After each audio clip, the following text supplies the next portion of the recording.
plantas molusca, né? São esses organismos representados pelas lesmas, pelos caracóis, pelos mexilhões. Então, como nós não temos aula de laboratório nesse momento, a ideia dessa aula é fazer algo um pouquinho diferente. Eu vou mostrar para vocês um pouquinho desses incríveis animais que são os moluscos. Vamos lá, então. Inicialmente, nós vamos falar um pouquinho, então, sobre as conchas do mar. Quem de vocês nunca andou pela praia e, no mínimo, observou ou coletou alguns exemplares de conchas? Então, nós vamos observar algumas espécies que são comuns aqui no sul do Brasil e as que eu tenho, logicamente, né, na minha coleção particular, algumas conchas, então, tanto de gastrópodes quanto de bivalve. Inicialmente, nós vamos falar um pouquinho, então, sobre as conchas de gastrópodes. Nós temos alguns exemplares aqui, que são exemplares marinhos, e outros que são espécies de ambiente terrestre. Por exemplo, aqui nós temos uma concha, o Megalopelimulus, que é uma concha nativa, uma espécie nativa aqui do Brasil. Então, mostrando o espiralamento da concha, típica de gastrópode, aqui é a região do lábio. Então, o animal ele se estende por toda a extensão desse espiralamento. Aqui nós temos algumas conchas que são desgastadas. Dá para ver direitinho o eixo, né, que nós vamos chamar de columela, que é onde as vísceras, a massa visceral se enrola. Então, como um gastrópode, ele tem essa parte, então, enrolada, que estão os órgãos internos, que vai ficar dentro desse espaço, que vai ser a massa visceral, e o pé e a cabeça vão se projetar nesse sentido. Então, aqui mostra direitinho a parte mais antiga da concha, todo o espiralamento típico, e essa margem aqui é onde vai acontecendo o crescimento dessa concha. Então, um dia ele já foi bem menor do que esse aqui. Esse aqui é o tamanho do indivíduo adulto, e essa concha já está um pouco desgastada. Uma concha um pouco mais jovem, desse mesmo indivíduo, nós observamos direitinho a camada mais externa da concha, que é o perióstrico, que é aquele material orgânico bem fininho que está presente nas conchas quando o animal ainda está vivo.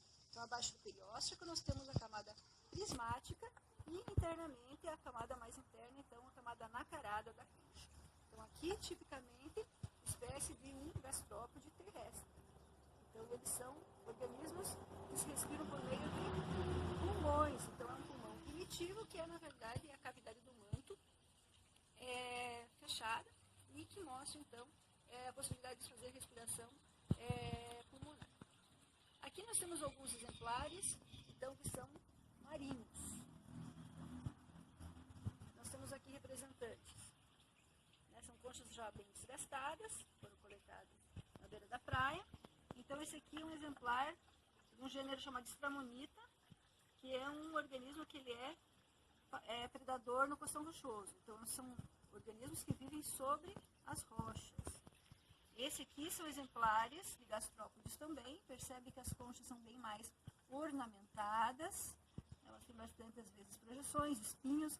Aqui mostra, inclusive, um canal que é por onde o sifão, que é por onde vai entrar a água no corpo do animal, para ele fazer parte de suas trocas gasosas. Né? Mostra direitinho, então, essa ornamentação típica de gastrópodes marinhos. Certo? Então, são conchas, no geral, um pouco mais pesadas. Esses dois exemplares vivem enterrados na areia, diferente desses que vivem, então, sobre o costão rochoso. Esses aqui também são todos exemplares, são duas espécies diferentes que vivem, então, enterrados na areia. Veja que o espiralamento pode ser um pouco diferente. Né? A concha pode ser, então, um pouco mais pontiaguda, ou pode ser, então, ter um formato um pouquinho mais arredondado. Tá? Então, esses são todos exemplares que vivem, então, enterrados, elas são um pouco mais pesadas, por exemplo, do que um exemplar que é terrestre. Tá? Então, aqui são todos exemplares de gastrópodes.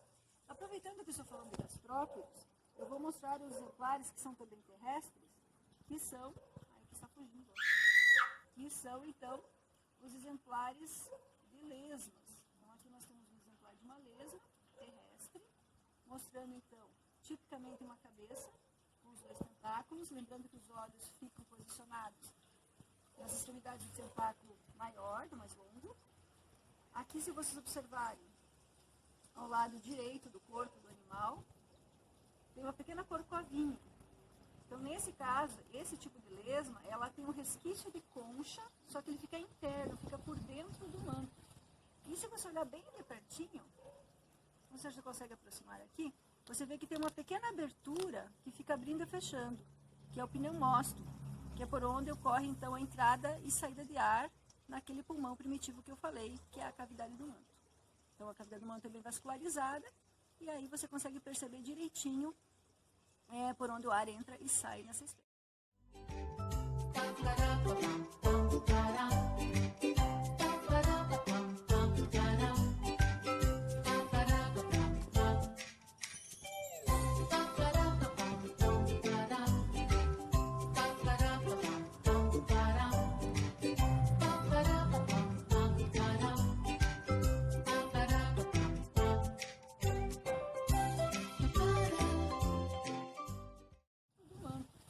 E se você olhar bem de pertinho, você já consegue aproximar aqui, você vê que tem uma pequena abertura que fica abrindo e fechando, que é o pneumóstomo, que é por onde ocorre então a entrada e saída de ar naquele pulmão primitivo que eu falei, que é a cavidade do manto. Então a cavidade do manto é bem vascularizada e aí você consegue perceber direitinho por onde o ar entra e sai nessa espécie. As outras lesmas, aquelas cinzas largas que a gente às vezes encontra no quintal, ela não tem o pulmão. E aí toda a respiração naquele caso vai ser cutânea, vai ser pela parede do corpo. Essa aqui, em especial, tem então esse pneumóstomo.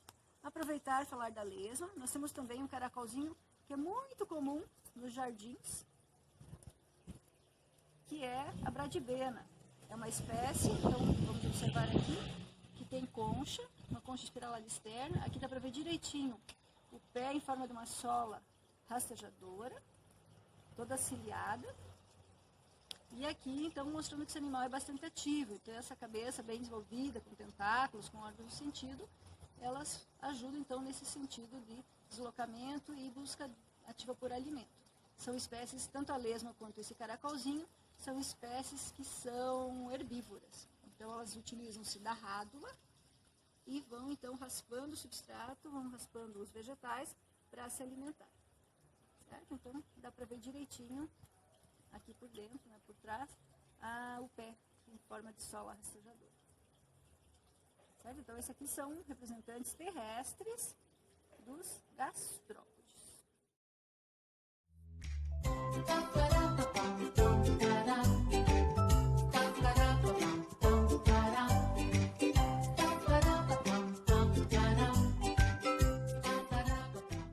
E agora nós vamos então falar um pouco mais sobre a outra classe de molusca, que são então os bivalves. Lembrando que um bivalve ele possui uma concha dividida em duas partes, em duas válvulas. Então nós vamos falar um pouquinho sobre esses animais agora. Então aqui nós temos um exemplar de um bivalve que é aqui do litoral sul do Brasil. Ele ocorre em toda a extensão, na faixa de areia. Uma espécie que vive enterrada na areia, que tem aqueles dois sifões, um para entrada e outro para a saída da água, para dentro da cavidade do manto, mostrando então tipicamente as duas válvulas, que são conectadas por um material chamado ligamento, é um material córneo, orgânico. Então, como essa concha já está há bastante tempo, né, coletada, não foi retirada do mar, então esse ligamento ele já está bem seco, mas é um material orgânico que é o que mantém as duas válvulas unidas. Então, esse aqui é o do gênero Sanguinolaria. Muito parecida com essa, nós temos também a telina, ou chamada também de unha de moça. Certo? Então aqui são alguns exemplares, todos esses aqui vivem enterrados na areia, no fundo do mar. Aqui, lógico, nós temos só a concha. Não sei se vocês já observaram, no litoral do Paraná é muito comum encontrar essa espécie aqui, do gênero Donax. Então também são espécies de fundo arenoso. Então aqui normalmente você acaba encontrando às vezes uma só das válvulas. Mas lembrando então que todos esses são bivalves e são conectados então por esse ligamento. Essa aqui é uma outra espécie que também é de fundo arenoso, são conchas mais pesadas. Veja que aqui já é um indivíduo adulto, aqui está mostrando as duas válvulas, bem certinho o ligamento, e todas essas marcas aqui são linhas de crescimento da concha. Percebe que elas, né, quando são jovens, lá desde a larva vélide, elas já têm uma pequena concha. E com o tempo, então, vão crescendo. Então, a parte mais antiga da concha está aqui e ela vai adicionando. Então, a margem do manto, que estaria aqui dentro, o bordo do manto, que vai adicionando camadas para que a concha cresça. Então, vamos olhar um pouquinho as partes de uma concha típica de bivalve. Então, nós temos aqui o umbo, que é essa pontinha.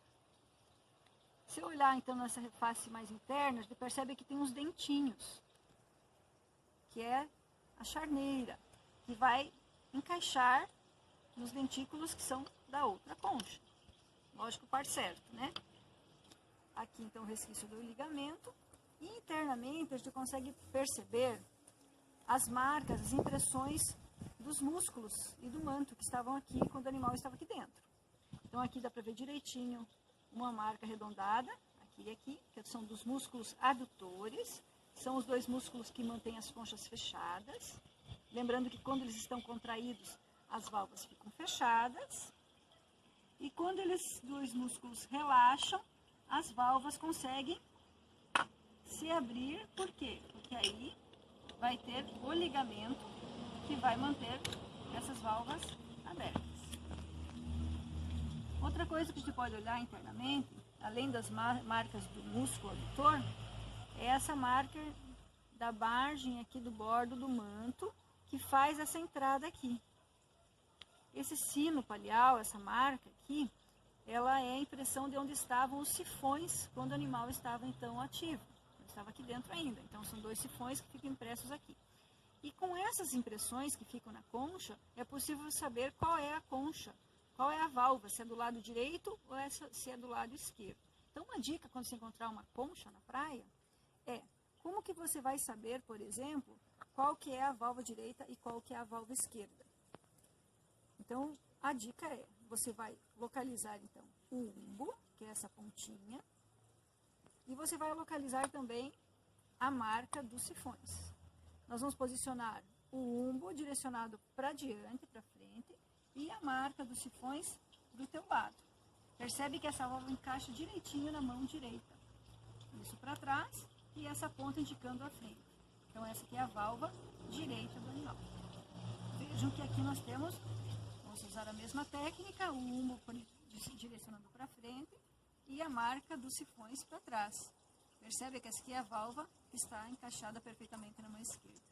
Então nós temos agora válvula direita e válvula esquerda. Então lembre que esses animais são bilateralmente simétricos.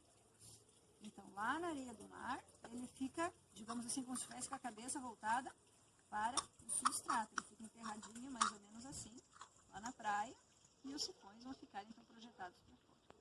Certo? Então é uma forma de identificar válvula direita e esquerda, já que os animais são bilateralmente simétricos. E só para finalizar, falar um pouquinho de outros animais. Então esses aqui todos vivem enterrados na areia.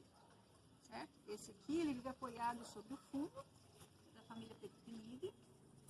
Todas essas outras formas são todos bivalves, todos marinhos. Aqui nós temos exemplares de tipos que são da família do grupo das ostras, em que uma das válvulas é plana e a outra é curva. Então esses vivem cimentados, geralmente, ao substrato rochoso, diferente desses outros todos que são de areia, esses são de costão rochoso. E aqui também, típico exemplo de um mexilhão, inclusive esse aqui é o perna-perna, é aquele que é cultivado para alimentação, e percebam também que eles têm diferentes tamanhos. Então conforme vai crescendo, então vão sendo adicionadas camadas, né, na margem da concha, o manto que faz isso. E internamente dá para ver direitinho aquela camada anacarada, que é aquela camada mais brilhante, que também é secretada pelo manto e vai aumentando, então, aumentando a espessura da concha ao longo da vida desses animais. Então, nesse caso, são então de ambiente de costão rochoso. Esses aqui são de ambiente arenoso. E, finalmente, para a gente fechar, aqui nós temos algum exemplar de um mexilhão que é de água doce, que é são bem menos espécies. E essa aqui justamente é uma espécie que foi coletada ali na represa do Passaúna. E ela é uma espécie que é exótica e invasora. Assim como o mexilhão dourado, ela causa alguns problemas, né, em relação a incrustações e assim por diante. Então é uma espécie de água doce, é a corbícula. E, para finalizar, percebam que nessa concha aqui, ó, nessa e nessas aqui, percebam que nós temos pequenos orifícios. É justamente o ponto onde antes estava o músculo adutor que fechava a concha. Então lembre que alguns gastrópodes marinhos, eles predam mexilhões. Então eles perfuram com a rádula justamente o ponto onde está o músculo adutor, eles conseguem abrir a concha. E assim eles se alimentam então de bivalves. Certo? Os bivalves não têm rádula, são todos filtradores. Mas os gastrópodes, têm rádula e eles podem ser tanto herbívoros quanto carnívoros. Tá? Então, gastrópodes com rádula, herbívoros ou carnívoros. Os mexilhões, ostras e mariscos, os bivalves, são todos filtradores e não apresentam rádula. Então, pode ser de fundo arenoso ou podem viver fixos em ambiente de costão rochoso. E não percam a próxima parte dessa aula, eu vou falar um pouquinho também sobre o mexilhão que está conservado em álcool. Então, eu vou preparar o material e daqui a um pouquinho nós conversamos novamente.